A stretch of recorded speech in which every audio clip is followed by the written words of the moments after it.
Hello guys केनता अच्छे तमे मुई रायपुर है बोली करी मते एतकी भल उड़िया नहीं आसे किछि वर्ड मिस्टेक हेले बेले मते कहबो। आज मोर माँ दाल चावल चना रांधी थिला आरु मोर माँ खूब भल रांधी जानसी। अम्मारो भात खाई करी खूब भल लागी जाइसी। ओहो गाइस कथा हेबार चक्कर मते खूब लेट हो गला। ठीक अच्छे गाइस इछन आमे रेडी हेसुन काम भी जीवार अच्छे। ठीक अच्छे गाइस काम नु आसला बेले मिलसु। जी मोर माँ पापारो एनिवर्सरी है आरु आज लेट हेबार थिला। खूब लोग आसी जाइथिले सेतिर लागी मते लेट हो गला। जेंती घर आसी कर देखली जे अम्मा बिरयानी रांधी थिला मते देखी करी खूब खुशी लागला। तारपरे मोर माँ बोलला तुई तो राधे राधे है लागी गाइस दाल चावल खाई करी काम चलाइबार पड़ला। राधा रानी रो नाम थी एतकी तो बंसी गाइस बिरयानी नहीं मिली जे कान हेला केक तो मिलला ना।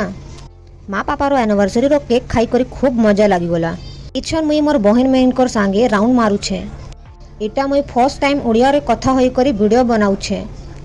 भूल चूक हेला बेले कमेंट करो। इछन आमे मूवी देखमु गाइस काली मिलसु।